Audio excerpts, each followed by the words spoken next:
Hello, this is Tom Burkhardt from Car Revs Daily in the 2016 Mazda 6. Very excited to take a quick video of the car because I just promoted the Mazda 6 in my little Car Revs Daily ranker of top midsize sedans from number 2 or number 3 with the Subaru Legacy and the Toyota Camry to number 1, without a doubt. This is an awesome car. It looks so good. It's always looked really good, as you know, with the big wheels on the existing Mazda 6. The vehicle looks like some kind of, you know, cross between a Tesla and an Infiniti out on the road. I mean, it really looks like it's worth 40 or 50 grand. But that was really only for the top Mazda 6 models. Even the base ones, you know, look pretty good, but they don't look, you know, like really striking, like, you know, double take good looking. Whereas all the 2016 models are now have a real style to them. They're definitely double take inducing, maybe triple take. On this Grand Touring model, we have revised grille up front, revised LED taillights in back, new LED fog lights, and LED headlamps themselves for the Grand Touring model as standard, and also optional on the Touring, which is the mid-level, just above the standard Mazda 6. So that's standard Mazda 6. I mean, from like, it starts at about 21.5, which is so incredible when you think of how good looking this car is, how amazing it is on the road, and overall just what a good vehicle design it is, and just how great it is. So what makes it so good, and how are those features enhanced for 2016?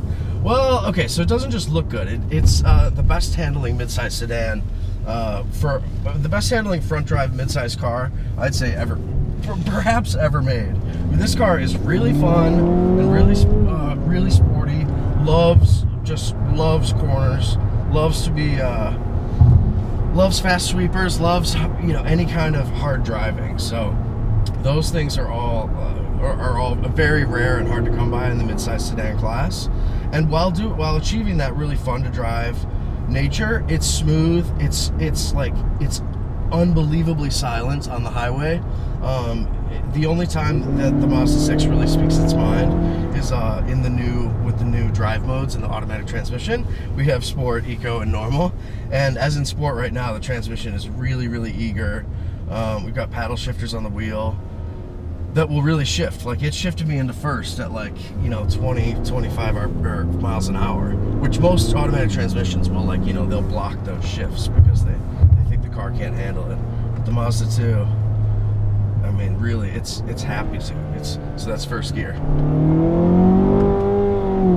So this engine does get a little vocal, but the additional programming and drive modes really help address one of the Mazda 6's one of its like less strong areas, which is the vehicle is equipped with a 2.5 liter 4-cylinder as the top and perhaps only engine. It may have a base 2 liter, but anyway, this is the top engine, and it only makes 184 horsepower at 5,700 RPM and 185 foot-pounds of torque at 3,250. So those like output figures are fine in terms of comparing to like the base Camry and base Accord, and even base Sonata and Fusion and stuff. But they're far below what you know, the Chrysler 200C that we're in this week is putting out 295 horsepower, so it gets from 0 to 60 in about 5.8 seconds. Whereas the Mazda 6 is slower. It's like 7.2, 7.3 seconds with the automatic. There still is a 6-speed manual transmission as well, but so the revised programming helps address like a little bit of the feeling of, you know, having to really cane the car to get it to move, and it does it pretty well. The trade-offs for the lack of like outright pace is that the Mazda 6 is like freakily efficient. With the automatic transmission in this configuration as a Grand Touring model, 19-inch wheels, we're looking at 38 miles per gallon on the highway, and I think 31 in the city, which is really good. And then there's an IE loop system, which is sort of like a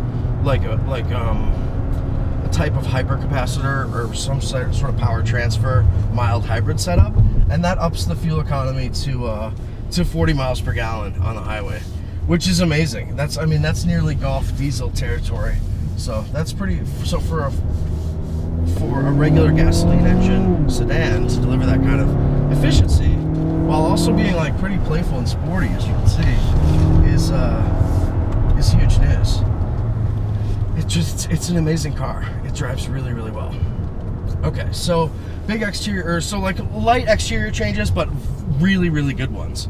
The other tweaks include, like, you know, new wheels, bigger wheels all around, and a great LED signature in the front. We have new sort of like an outside semicircle shape that's much bigger than the actual projector, but is around that sort of area of the lamp.